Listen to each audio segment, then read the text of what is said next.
Percayalah hidupmu akan lebih tenang kalau kamu tuh nggak overthinking. Orang yang overthinking tuh khawatir ini dan itu. Khawatir sesuatu yang belum terjadi seolah-olah itu akan terjadi gitu. Hati-hati, jangan sampai kekhawatiranmu menjadi imanmu. Yesus berkata dalam Matius 9 ayat 29, jadilah kepadamu menurut imanmu. Hati-hati apa yang jadi imanmu. Kebanyakan kita suka ngomong yang sia-sia. Kalau udah khawatir tuh mulutnya kemana-mana. Aduh gimana ya kalau ternyata ada kanker gitu loh. Gimana kalau misalnya gue mati muda gitu loh.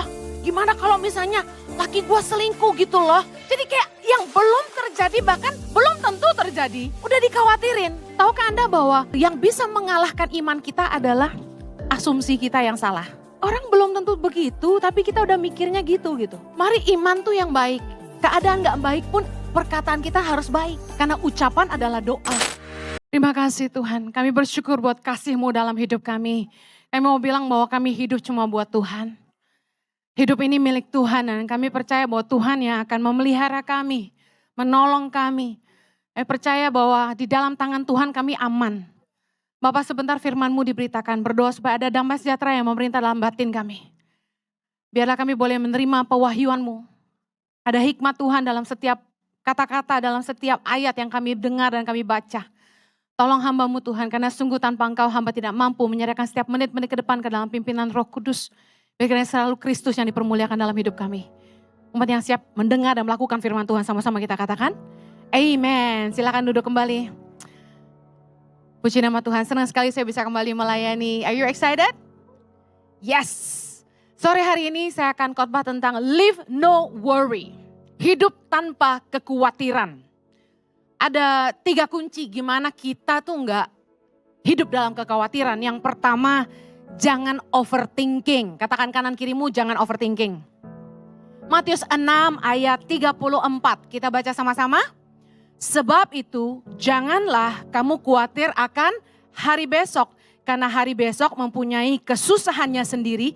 Kesusahan sehari cukuplah untuk sehari. Percayalah hidupmu akan lebih tenang kalau kamu tuh gak overthinking. Apa sih overthinking? Orang yang overthinking tuh khawatir ini dan itu. Khawatir sesuatu yang belum terjadi seolah-olah itu akan terjadi gitu. Hati-hati, jangan sampai kekhawatiranmu menjadi imanmu. Yesus berkata dalam Matius 9 ayat 29, jadilah kepadamu menurut imanmu. Hati-hati apa yang jadi imanmu. Kebanyakan kita suka ngomong yang sia-sia. Kalau udah khawatir tuh mulutnya kemana-mana. Aduh gimana ya kalau ternyata ada kanker gitu loh. Gimana kalau misalnya gue mati muda gitu loh. Gimana kalau misalnya laki gue selingkuh gitu loh. Jadi kayak yang belum terjadi bahkan belum tentu terjadi. Udah dikhawatirin. Ada orang-orang yang dikit-dikit khawatir. Kemarin saya baru ketemu sama satu orang yang kasih tahu saya, Bu ini saya takut setan kata dia. Takut setan gak apa-apa asal kita jangan jadi setan. Ya. Khawatir ini itu belum terjadi. Nah orang yang overthinking ini saya yakin hidupnya gak akan pernah happy. Karena dia selalu akan worry, khawatir. Tahukah Anda bahwa yang bisa mengalahkan iman kita adalah asumsi kita yang salah. Orang belum tentu begitu, tapi kita udah mikirnya gitu. Mari iman tuh yang baik. Keadaan gak baik pun perkataan kita harus baik. Karena ucapan adalah doa, amin. Waktu anak saya masih kecil, Zoe itu kembar kedua. Zoe itu dari kecil kasihan banget selalu dapat neni yang ceroboh gitu. Dia jatuh, itu kepalanya pernah terbanting kena ranjang besi, terus jatuh lagi ke lantai 2 kali kejeduk gitu. Terus waktu saya ingat dia bolak-balik kejeduk. Nah setiap kali anak saya kejeduk, saya selalu tumpang tangan dan bilang gini, dalam nama Yesus, pasti trombopop dulu lah ya. Trombopop dalam nama Yesus. Tidak akan ada penyakit di masa yang akan datang. Tidak ada pendarahan otak. Anak ini akan tumbuh cerdas, anak ini akan pintar. Tidak akan ada penyakit yang mengikutinya. Saya doain terus, tiap kali. Nah anak saya sehat dan puji Tuhan bertumbuh cerdas. Jadi anak yang kreatif. Nggak pernah sakit-sakit kepala. Karena khawatir kan kalau kepala sering terjeduk biasanya gitu ya. Efeknya suka sakit kepala gitu. Nah kemudian anak-anak saya kalau dari kecil itu jujur saya bersyukur sama Tuhan. Jarang ketemu dokter. Jarang makan obat yang aneh-aneh. Kenapa? Karena saya nggak overthinking. Saya perhatikan, saya punya orang deket yang anaknya batuk dikit. Wah, dokter nih gitu. Muntah-muntah, wah masalah lambung nih. Dibawa ke dokter ahli lambung, ke dokter ahli pencernaan. Padahal anak saya, dari mulai ASI, muntah-muntah bos. Disuapin nasi juga muntah-muntah. Namanya reflux gitu. Chloe apalagi pernah ngalamin yang namanya sembelit, ya konstipasi. Saya tenang aja gitu. Saya bawa ke dokter, dokter kasih obat, kita treatment. Pernah obatnya nggak bekerja. Saya pakai tangan bantuin dia buang air besar. Kemudian saya coba cari info dari teman-teman yang mungkin anaknya juga mengalami konstipasi. Bisa kasih minum apa ya gitu. Nah saya coba kasih obat, waktu itu saya lupa udah lama banget. Saya kasih minum obat sirup itu dan sejak saat itu nggak pernah sembelit lagi. Chloe sembuh total. Sometimes orang tuh terlalu overthinking, jangan-jangan anaknya sakit apa. Sering dibawa ke spesialis, sering dibawa ke dokter seolah-olah nih anak sakit parah gitu. Orang yang dekat sama saya itu, saya kesian anaknya kenyang minum obat. Kenyang ke dokter. Kenapa? Too much worry. Hati-hati loh. Kita tuh gak perlu too much worry. Kalau penyakitnya serius banget, misalnya batuk 100 hari gak sembuh, nah itu gawat. Kita harus periksa lagi yang serius. Tapi baru kejeduk aja udah yang, anak saya nanti pendarahan gitu. Overthinking. Hidup ini akan jadi lebih tenang kalau kita gak too much worry tentang hari besok. Ada masalah apa hari ini, hadapi dan selesaikan hari ini. Gak usah mikir jauh-jauh gitu. Besok gimana Bu Heni? Saya mau kasih tahu. Gak ada satu orang pun yang punya kuasa menentukan hari besok. Kecuali Tuhan. Emang kita bisa ngatur besok kita masih hidup atau enggak? Kan enggak. Amsal 27 ayat pertama bilang, janganlah memuji diri karena esok hari, karena engkau tidak tahu apa yang akan terjadi hari itu. Kita gak tahu what's going to happen tomorrow. Percuma gak kita worry? Percuma. Ngapain kita overthinking? Hadapi masalah tuh satu-satu, selesaikan. Yang kedua, gimana kita gak hidup dalam kekhawatiran? Belajar berserah sama Tuhan. Lakukan yang terbaik, yang kita bisa, dan selebihnya serahkan sama Tuhan. Kita nih manusia, kita gak punya kuasa untuk nentuin masa depan kita. Kita cuma bisa lakukan yang terbaik hari ini yang kita bisa. Dan belajar berserah sama Tuhan. 1 Petrus 5 ayat 7 bilang, serahkanlah segala kekhawatiranmu kepadanya, sebab ia yang memelihara kamu. Don't be too much worry, mari belajar berserah diri. Nah orang gak akan jadi khawatir ketika mereka belajar menyerahkan segala usahanya kepada Tuhan. Ada istilah berkata gini, do your best and let God do the rest. Sepandai-pandainya kita bekerja, sehebat-hebatnya kita berusaha, Tuhan juga yang menentukan hidup kita. Jadi lakukan yang terbaik yang kita bisa, lalu serahkan sama Tuhan. Dengan itu kita belajar mengandalkan Tuhan, bukan? Nah, ada hal-hal di hidup ini yang ada di dalam kendali kita, dalam kontrol kita. Contoh, jam berapa kita mau bangun? Itu pun atas kehendak Tuhan ya kalau kita masih bangun ya, betul gak? Terus jam berapa kita mau makan? Apa yang kita mau makan? Kita mau pakai waktu kita buat olahraga atau buat jalan-jalan. Itu semua dalam kontrol kita. Tapi ada hal-hal yang di luar kendali kita gak bisa nentuin. Itu yang kita sebut kedaulatan Tuhan. Ada orang yang kerja keras bangun pagi dari muda, tapi tetap miskin tuh. Ada orang yang gak pernah susah, gak pernah kerja, kaya tuh. Nah, ada hal-hal yang bisa kita kendaliin. Ada hal-hal yang kita gak bisa kendaliin. Untuk hal-hal yang kita gak bisa kendaliin, kita gak usah worry. Tapi kita lakukan yang terbaik. Contoh, Apa yang kita bisa lakukan supaya kita nggak worry? Karena gini, daripada kita ngabisin waktu kita untuk khawatir, lebih baik kita pakai waktu kita untuk melakukan hal-hal ini. Yang pertama, tabur yang baik hari ini. Firman Tuhan berkata dalam Galatia 6 ayat yang ke-7, jangan sesat, Allah tidak membiarkan dirinya dipermainkan. Karena sama-sama, apa yang ditabur orang itu juga yang akan dituainya. Firman Tuhan berkata bahwa apa yang kita tabur, kita akan tuai. Jadi kalau Anda tidak mau khawatir, apa yang Anda tuai besok, taburlah yang baik hari ini. Katakan amin.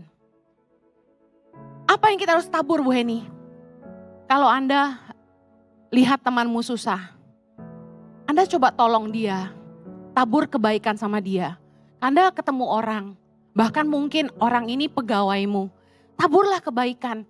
You never know apa yang Anda tabur itu suatu hari Anda akan tuai. Saya punya kesaksian hidup yang nyata. Mau dengar? Satu kali saya kerja sama Joyce Meyer Ministries. Kami sedang rekrut untuk administration, admin, staff. Nah, datanglah seorang anak perempuan. Saya lupa dia umur berapa waktu itu. Kayaknya masih muda banget ya. Belasan apa umur 20 gitu. Muda banget. Datang ke, waktu itu saya tinggal di rumah mertua saya. Nah, datanglah mereka, orang ini sendirian.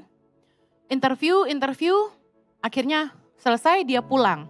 Nah, sebelum dia pulang saya tanya. Saya lihat dia kayak lemes, saya lihat dia kayak dia susah gitu loh. Nah, saya tanya, kamu punya uang gak untuk pulang? Dia bilang, gampang Bu gitu.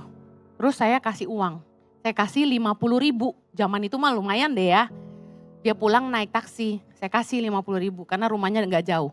Nah, ternyata sekitar 12 tahun kemudian, apa 10 tahun kemudian ya. Ada seseorang, perempuan, yang ngajak saya ketemu di Starbucks Mall Kelapa Gading. Mau apa?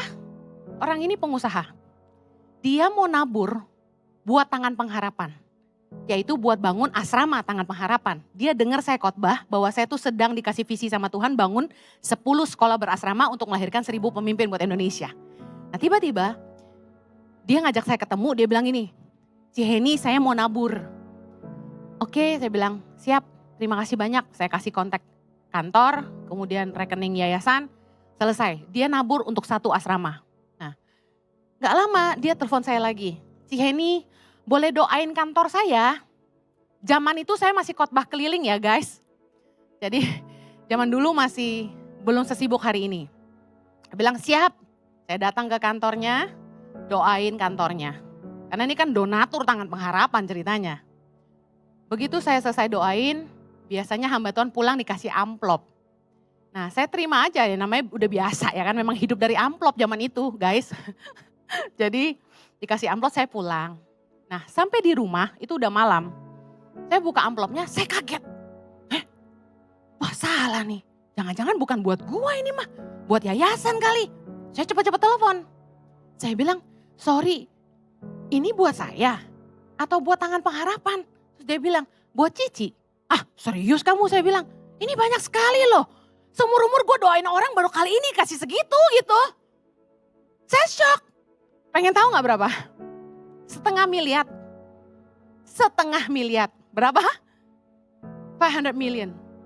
Terus dia bilang, ini buat Cici. Oke, nanti kapan-kapan kita ketemu ya Ci, dia bilang. Siap. Besok-besoknya saya lupa kapan kita ketemuan. Tahu gak dia cerita apa? Cici ingat gak tahun berapa gitu ya. Saya tuh pernah ngelamar kerja ke Joyce Meyer Ministry. Untuk jadi staff admin. Nah setelah interview, saya lupa apakah orang itu Cici atau bukan. Tapi saya ingat orang itu kasih saya uang taksi 50.000. Dan setahu saya, bosnya di Joyce Meyer Ministry itu Cici. Jadi itu pasti Cici, dia bilang gitu. Saya kaget, hah? Jadi hari ini saya cuma mau kasih tahu Cici, dia ceritain hidupnya dari sejak pulang interview kerja itu. Ternyata dia found out dia hamil sama pacarnya dan pacarnya gak tanggung jawab dan hidup begitu susah. Dia tetap mau besarin kandungannya dan dia kerja keras. Dan dalam 12 tahun Tuhan memberkati dia dengan luar biasa. Dan hari itu dia ketemu saya, dia mengembalikan berapa kali lipat tuh kalau 50 ribu jadi 500 juta Pak. Tolong hitung lagi buat saya. Saya shock. Betapa benih yang segitu kecil cuma benih belas kasihan 50 ribu. Kemudian bisa jadi 500 juta. Yang kemudian jadi modal saya buat beli rumah. Ajaib Tuhan? Katakan Tuhan ajaib. Kalau kita nggak mau worry tentang hari besok, mari tabur yang baik hari ini. Kalau kita jahatin teman kita nggak bisa dipercaya. Saya kasih tahu besok-besok nggak akan ada orang yang mau kerjasama lagi sama kita. Saya punya beberapa teman yang saya udah nggak mau berhubungan lagi sama mereka. Saya tidak benci mereka, saya mengasihi mereka. Tapi Anda mengerti maksud saya, kita takut dekat sama orang yang udah pernah jahat sama kita. Anda paham kan? Kita mengasihi musuh, yes, saya nggak benci mereka. Kalau ketemu pun saya tetap peluk, saya tetap baik. Tapi enough is enough. Kita dikerjain, kita dibohongin. Udah deh, that's it deh, better you don't touch me gitu. Nah, kalau Anda nggak mau nuai yang tidak baik, hari ini tabur yang baik. Jangan nipu saudara, jangan nipu teman. Makanya saya pernah bilang gini, kalau ada orang yang kesusahan uang, terus ujuk-ujuk dia datang nemuin orang yang gak dia kenal untuk bantuan. Saya pertanyakan. Karena kalau dia nabur yang baik sama keluarganya, waktu dia susah pasti keluarganya tolong dia. Kalau dia nabur yang baik sama teman-temannya, selama teman-temannya susah dia bantu, waktu dia susah pasti temannya bantu dia. Sejelek-jeleknya kasih makan. Tapi kalau ada orang yang gak kenal sama kita, tahu-tahu kesini, bayarin utang saya dong. Berapa? 50 juta. Emang lu siapa? Orang asing bantu Anda, cuma malaikat yang bisa lakukan itu mungkin. Tuhan pakai malaikat kirim ketemu kita, bantu kita terus pergi gitu. Mari cek, apakah hidupmu menabur yang baik gak? Karena kalau orang nabur jahat, dia perlu khawatir. Tapi kalau dia nabur apa yang baik, dia gak perlu khawatir. Amin. Apalagi yang bisa kita lakukan daripada kita worry? Bekerja keras di musim panas supaya kita tenang di musim dingin. Ingat kisah semut dalam Amsal 30 ayat 25? Semut, bangsa yang tidak kuat tetapi yang menyediakan makanannya di musim panas. Ada istilahnya, be prepared for the worst. Siaplah menghadapi yang terburuk. Orang bisnis aja gak bisa cuma hitungin untungnya doang, setuju? Orang bisnis harus ada kalkulasi loss. Waktu kita bikin neraca keuangan, ada loss, ada profit.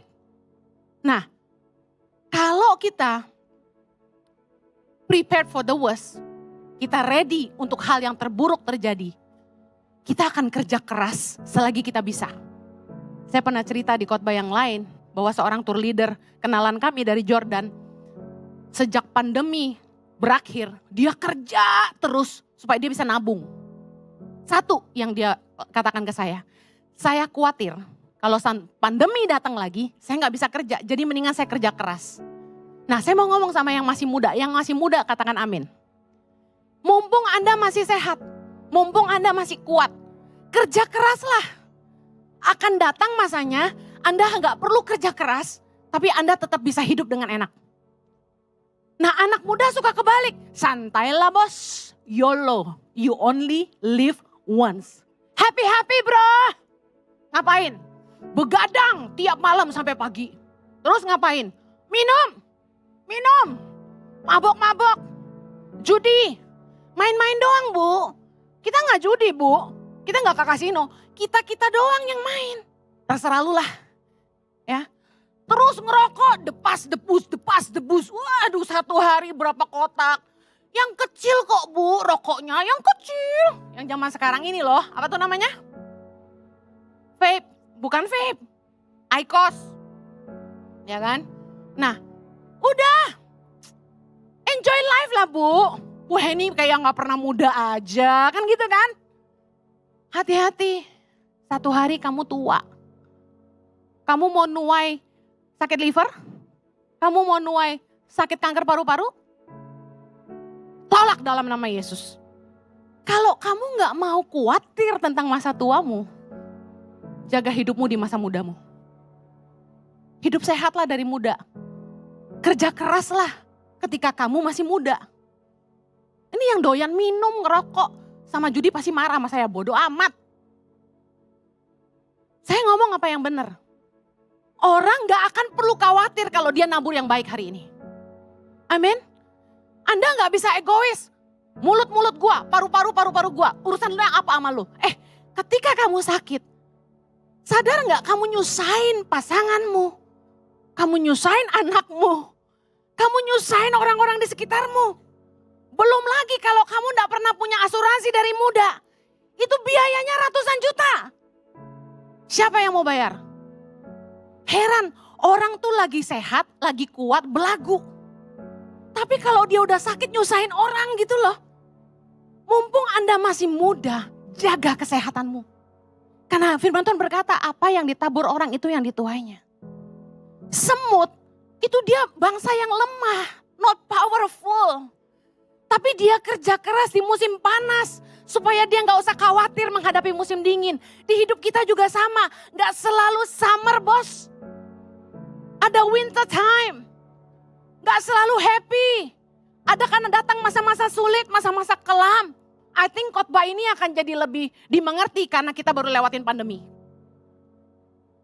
Amsal 31 ayat 25 dikatakan gini tentang wanita yang cakap. Pakaiannya adalah kekuatan dan kemuliaan. Ia tertawa tentang hari depan. Berapa banyak wanita-wanita cakap di sini yang tidak khawatir tentang hari depan? Angkat tangan. Katakan, I live no worry. Wanita yang cakap, dia tertawa tentang hari depan. Karena apa? She is prepared. Dia ready. Amen. Pertanyaan saya, kalau pandemi sampai terjadi lagi, Anda siap gak? Are you prepared for the worst? Anda siap gak menghadapi musim dingin dalam hidupmu? Siap gak menghadapi masa-masa di mana apa yang kamu lakukan hari ini mungkin gak bisa jalan lagi?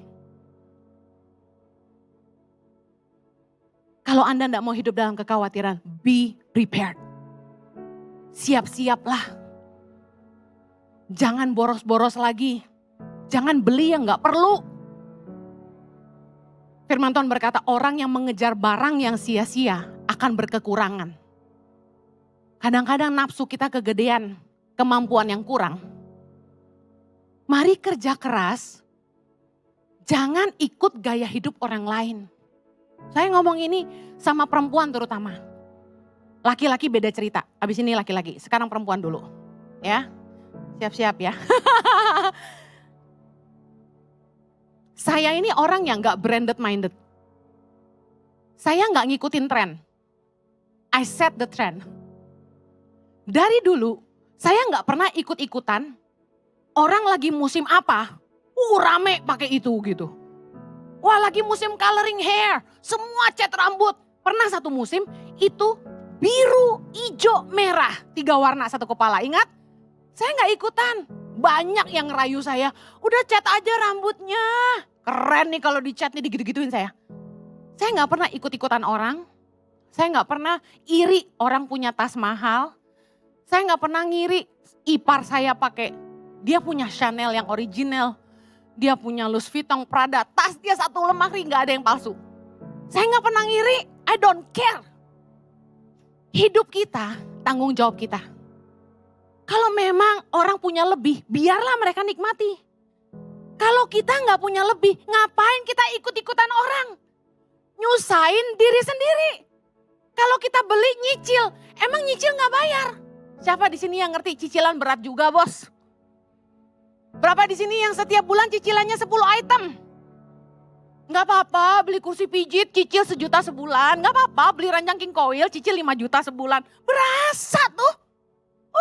Beli kulkas, beli apa, nyicil. Sekali bayar tiap bulan kita mau pingsan. Kalau kita mau be prepared for the worst. Mau siap, gak usah khawatir tentang hari depan. Jangan banyak utang. Saya hutangnya besar, hutangnya rumah. Tapi in case Sampai saya nggak mampu bayar tuh cicilan rumah, saya jual aja. Saya tinggal ngontrak atau beli yang kecilan. Jangan ngabisin uang tiap bulan buat bayar kartu kredit karena kegedean gengsi. Orang punya apa kita ikut. Ini yang perempuan. Karena perempuan tuh larinya sepatu, tas, baju gitu ya. Brand. Mendingan tuh ya kalau ada duit beli berlian tuh nggak? Supaya bisa dijual kali. Daripada beli tas second hand juga jatuh banyak. Kayak cowok-cowok beli mobil. Masalah laki-laki apa? Senengnya gadget. Gadget baru keluar, beli. Nyicil gak apa-apa deh. Saya kasih tahu, mendingan kita tunggu sebentar. Handphone itu harganya jatuh. Begitu seri baru nongol, seri yang tadinya paling keren, harganya jatuh. Nah waktu harganya jatuh Anda boleh beli. Jangan dong, ketinggalan dong, gak keren dong. Justru baru keluar itu loh kita harus punya. Anda jadi budak tren. Seriously, kenapa orang harus dikte hidup Anda sedangkan Anda yang harus bayar? If you work for yourself, don't let other people dictate you what to do. Anda yang kerja buat diri Anda sendiri, Anda yang cari duit, Anda yang harus bayar kartu kredit. Kenapa biarkan orang lain yang ngatur hidup Anda harus pakai apa? Kata suami saya, oh keren istriku jadi trendsetter. Iya dong, harus punya gaya sendiri. Buktinya, gua gunting rambut pendek, banyak yang ikut. Gua keritingin, ada yang keriting juga. Saya pakai celana kargo, langsung semua pada pakai kargo. Saya bilang kita nggak perlu ikut-ikutan orang.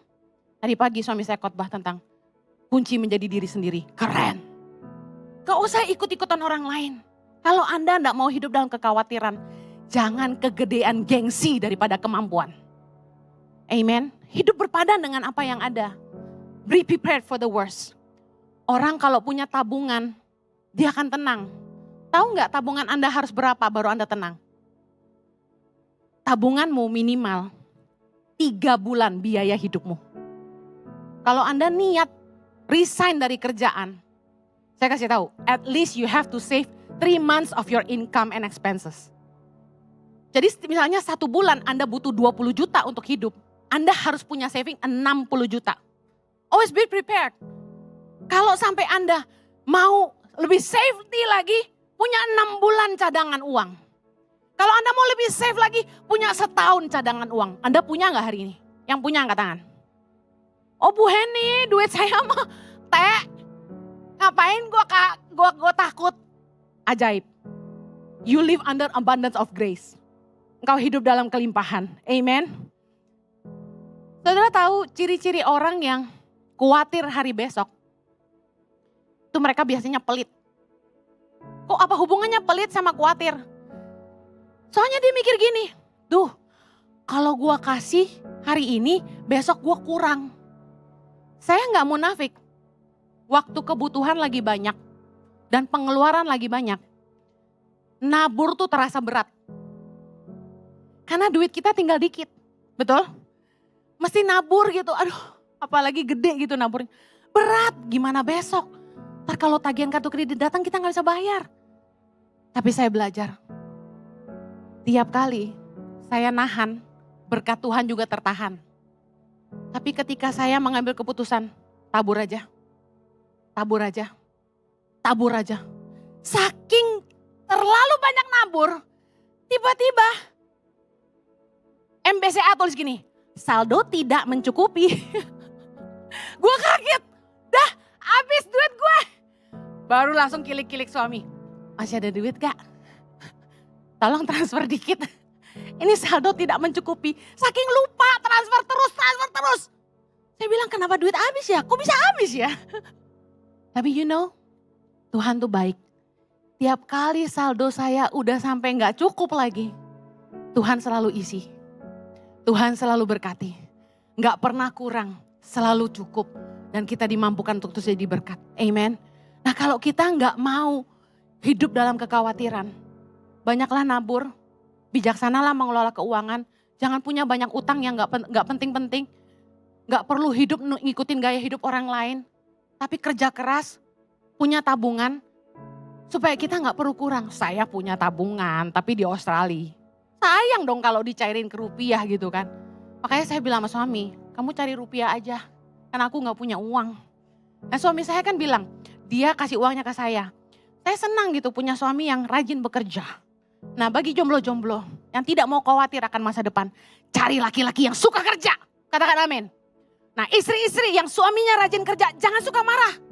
Kamu nih kerja melulu, gak perhatian sama aku. Saya kasih tahu, mendingan suami kamu suka kerja daripada suka main perempuan.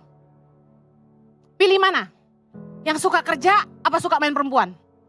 Justru laki-laki yang baik itu sibuk. Laki-laki yang baik harus sibuk. Ayo pandang laki-laki di sebelahmu. Laki-laki yang baik harus sibuk. You know why? Mau tahu kenapa? Karena laki-laki nganggur tuh gak baik. Laki-laki kalau udah nganggur, bahaya. Kengangguran tuh gak baik.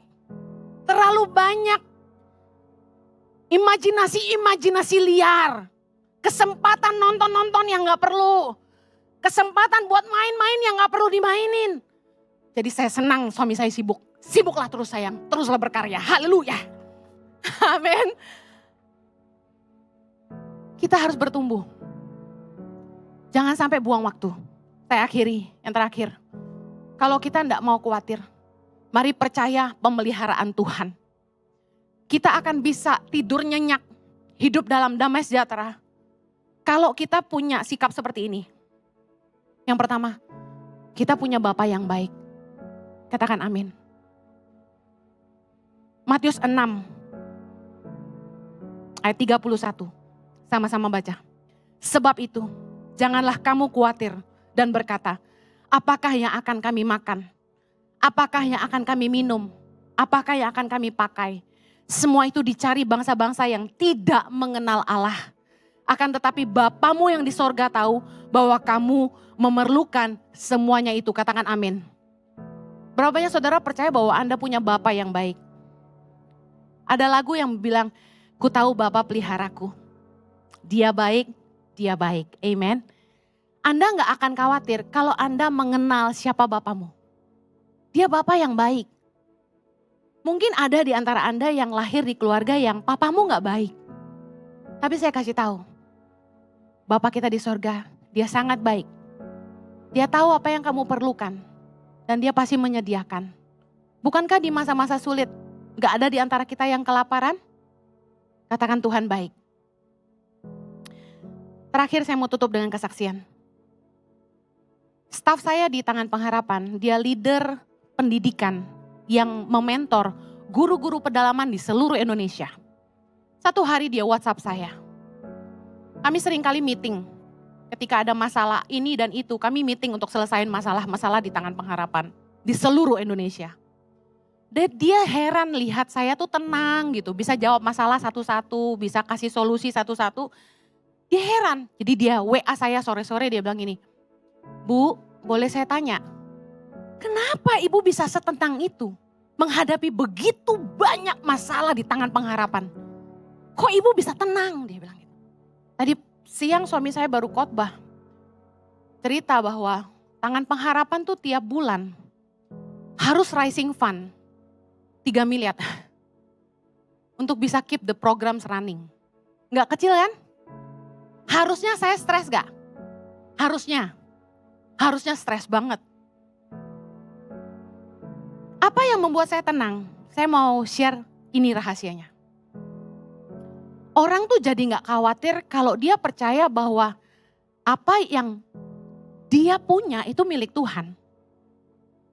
Apa yang kita punya? Saya mau tanya. Hidup kita ini milik Tuhan. Usaha kita itu punya Tuhan. Kita ini cuma pengelola. Makanya kalau kita punya pemahaman ini, kita gak akan jadi orang yang serakah. Karena kita tahu kita harus jadi pengelola yang baik.